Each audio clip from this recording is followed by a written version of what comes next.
The boardroom of Matthews Technologies felt colder than usual as I watched my brother Marcus sign the final acquisition papers. His smirk grew wider with each document, savoring his moment of triumph. After all, he'd just managed to force me out of the company I'd built from scratch, paying a mere $1 for what he thought was his greatest victory. There, he pushed the last paper across the mahogany table. Sign it, Sarah. Unless you want those photos of Dad's last days to become public. My hand didn't shake as I signed. Let him think he'd won with his crude blackmail. Let him believe that threatening to expose our father's private moments of illness had broken me. Congratulations, I said quietly, standing up. Matthews Technologies is yours. That's right, he leaned back, adjusting his custom-made suit. Wine. Like it always should have been. Dad was a fool to leave you the seed money instead of me.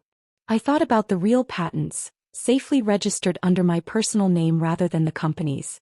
The ones that made everything Marcus had just acquired worth exactly what he'd paid for it. $1. The company files, he demanded. All the research. The development plans. On the servers, I replied truthfully. The decoy servers filled with outdated research and dead-end projects. Everything just as it was. My phone buzzed. A message from Dr. Chin at MIT. New patent applications processed. Personal ownership confirmed. When should we announce the breakthrough? I smiled, thinking of the real breakthrough, the quantum processing algorithm that would revolutionize artificial intelligence. The one Marcus thought was still in early development, safely stored in his newly acquired company files. Something funny? Marcus frowned, his victory moment slightly tarnished by my lack of despair. Just thinking about Dad, I said. About what he taught us about business. Dad was old school, Marcus scoffed. All that nonsense about innovation and integrity. This is business, Sarah. The strong take what they want. If only he knew. Dad hadn't been as naive as Marcus thought. He'd seen through Marcus's schemes years ago, which was why he'd left me the seed money to start Matthews Technologies. Your brother, he told me in his final days, understands power but not creation. Remember that. I did remember. Which was why I'd spent the last 5 years building a careful facade, making Matthews Technologies appear successful but not too successful. Just enough to attract Marcus's attention and greed. The development team, he asked, already planning his takeover. They'll stay. They have contracts, I said carefully. Not mentioning that those contracts were with my personal research foundation, not Matthews Technologies. I'm sure they'll be professional. Marcus's phone rang. Probably his PR team, ready to announce his triumphant acquisition of his sister's company. Ready to paint him as the business genius who'd consolidated the family's tech interests under proper leadership. Don't worry, he said, mistaking my quiet demeanor for defeat. I'll let you keep your job. Something suitable, maybe in customer service. I thought about the real offices, the ones Marcus knew nothing about, where the actual breakthrough work was happening. Where my team of brilliant scientists and engineers were putting the finishing touches on technology that would make Matthews Technologies' entire infrastructure obsolete. No thank you, I replied, gathering my things. I think I'll take some time off. Do some independent research. He laughed. Research? Without company resources? Without labs?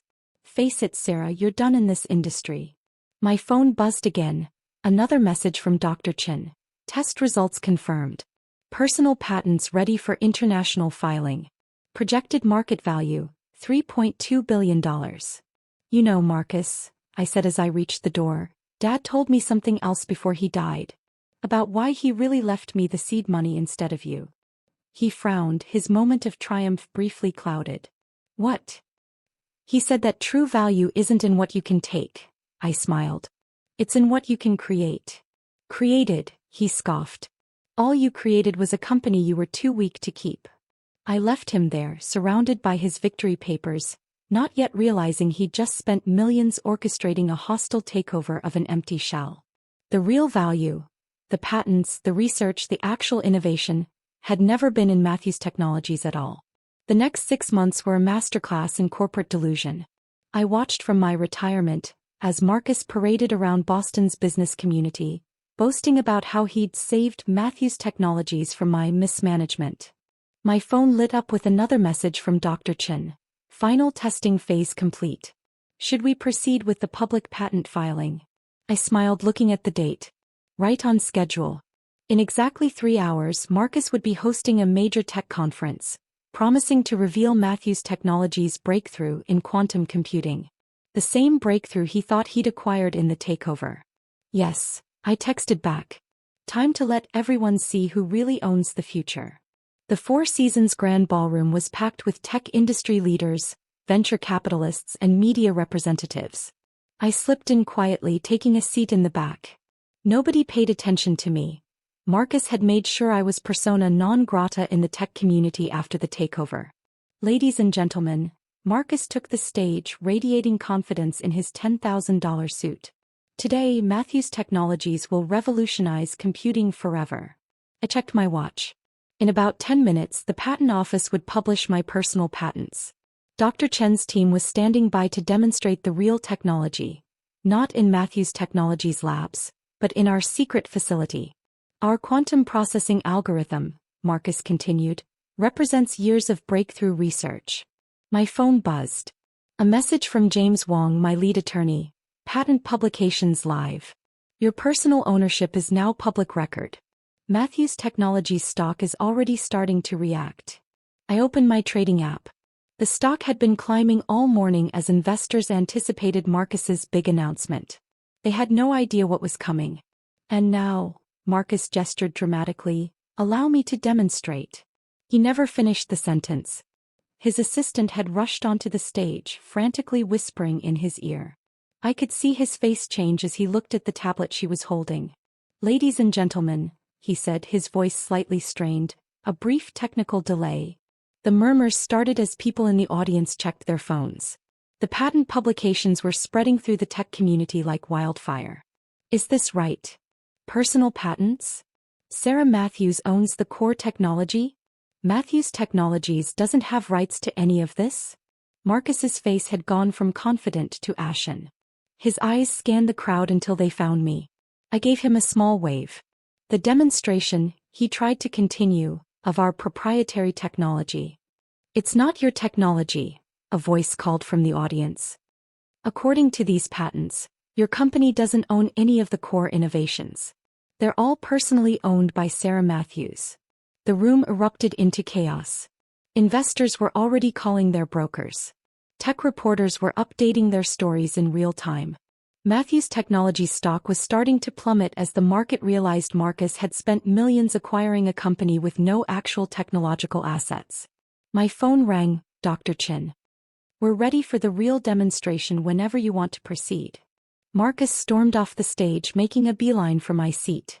What did you do? He hissed, grabbing my arm. Created, I replied simply, removing his hand. Just like Dad taught me. Everything you acquired in Matthews Technologies was just the shell. The real innovations, the actual breakthroughs, those were always mine personally. But the company files, the research data, decoys, I smiled. Carefully crafted dead ends and outdated research. Did you really think I'd leave the real breakthrough technology vulnerable to a hostile takeover? His face contorted with rage. You can't do this. The board will. The board. I laughed softly. Take a look at your stock price, Marcus. Your shareholders are about to learn that you spent their money acquiring an empty shell company while the real technology belongs to me. The aftermath of Marcus's failed tech conference unfolded like a perfectly choreographed symphony. As he stood there, face contorted with rage, the ballroom had transformed into a scene of corporate chaos. Investors were frantically calling their brokers, reporters were updating their headlines, and Matthews Technologies stock was in free fall. Ms. Matthews, a reporter from Tech Weekly pushed forward, would you care to comment on your personal ownership of the quantum processing patents? Before I could respond, Marcus tried to intervene. This is a private matter. My sister is clearly confused about. Actually, I cut him off smoothly, I'd be happy to comment. And to demonstrate the real technology. Dr. Chin. On cue, the ballroom's screens lit up with a live feed from our actual research facility. Dr. Chin and her team stood ready, surrounded by the true fruits of our 5 years of innovation. Ladies and gentlemen, I addressed the room, my voice carrying clearly over the chaos. What you're about to see is the actual breakthrough in quantum computing. Not the outdated research my brother acquired in his takeover, but the real innovation that's been developing under my personal direction. Marcus grabbed my arm again, his fingers digging in painfully. Stop this. You're destroying everything. No, Marcus. I removed his hand firmly. You destroyed things when you thought bullying and blackmail were substitutes for actual innovation. When you threatened to expose Dad's private moments unless I sold you the company. The crowd's murmurs grew louder. Several board members were already heading for the exits, no doubt racing to their lawyers' offices. Dr. Chen, I nodded to the screen. Please proceed with the demonstration. What followed was 30 minutes of pure technological revolution. The quantum processing algorithm, my algorithm, performed calculations that should have taken supercomputers years to complete. The applications were endless. Climate modeling, drug development, artificial intelligence advancement. My phone buzzed continuously with messages. Asterisk venture capitalists offering funding. Asterisk tech giants proposing partnerships. Asterisk investment banks suggesting IPO plans. All for my personal patents, not Matthew's technologies. Marcus stood frozen, watching his empire crumble in real time. The company he'd thought he'd cleverly acquired was now worth less than its office furniture. You know, I said quietly just for him to hear, Dad tried to warn you. The day he chose to give me the seed money instead of you. He said you never understood the difference between taking and creating. Dad was a fool, Marcus spat, but his voice trembled. He never understood modern business. No, he understood perfectly. He saw how you tried to take credit for others' work in college. How you always looked for shortcuts instead of doing the real innovation. That's why he made sure I understood about patents and personal intellectual property rights. The demonstration concluded to thunderous applause. Dr. Chen's team had just shown the tech world what real innovation looked like. And who owned it? Ms. Matthews, another reporter called out. What are your plans for commercializing this technology? I smiled, thinking of the contracts already prepared by my legal team. I'm pleased to announce the formation of Quantum Future Labs, a new company that will develop and license these innovations. And yes, I added, seeing the investors perk up, we'll be accepting strategic partnerships with companies that share our values about innovation and integrity. Marcus's phone was ringing. Probably his board members demanding explanations about why they'd spent millions acquiring a company without its core technology. His face had gone from red to white as the full implications sank in. The development team, he said suddenly. They signed contracts. They can't just leave. Actually, I pulled out a stack of documents. Their contracts were always with my personal research foundation, not Matthew's technologies. Another detail Dad taught me to watch out for. The ballroom had started to empty, the tech world's elite rushing out to reposition themselves for this new reality. Where moments ago they'd been courting Marcus's favor, they were now leaving him standing alone. 6 months, I mused, watching him struggle to maintain his composure. 6 months you spent playing CEO, thinking you'd cleverly force me out of the industry. Never bothering to check what you'd actually acquired. Never wondering why I seemed so calm about losing my company. I'll fight this, he threatened weakly. The board, the shareholders, will probably be filing lawsuits soon, I finished for him. After all, you promised them revolutionary technology. Instead, you spent their money buying an empty shell while the real innovation belonged to me all along. My phone buzzed again. Matthew's Technologies stock had been suspended from trading after falling 80%. The market had rendered its verdict on Marcus's leadership. Mr. Matthews, a stern-looking man in a dark suit, approached. I'm from the SE. We'd like to discuss some questions about your recent public statements regarding Matthew's Technologies' intellectual property assets.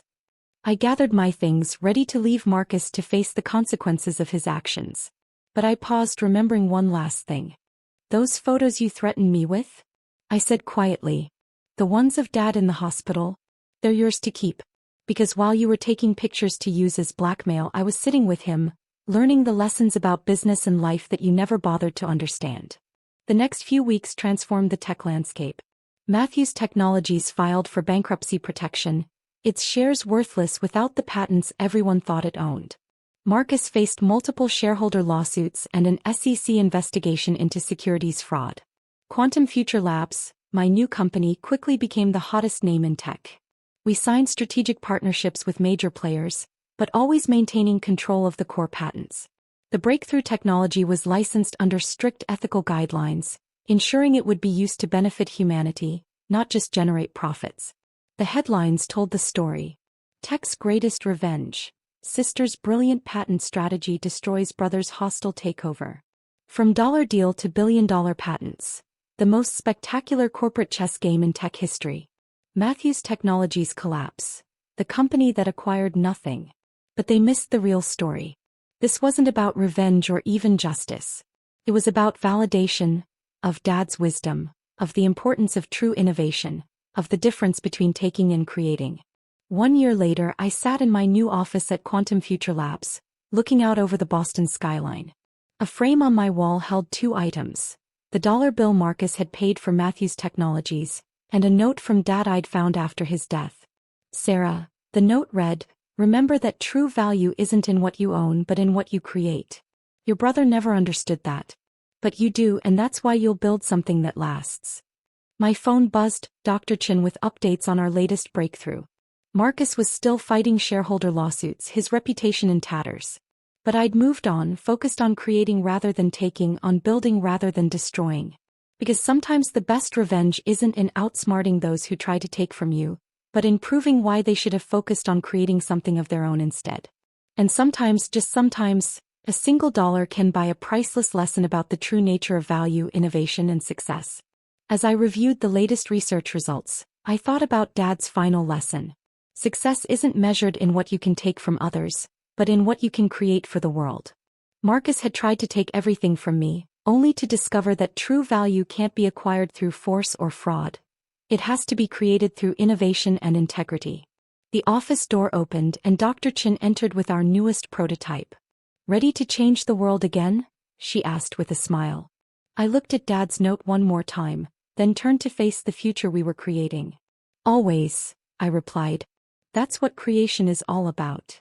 Because in the end, the greatest revenge isn't in watching your enemies fall. It's in soaring so high they can't help but realize how far they could have gone if they'd chosen to create instead of take."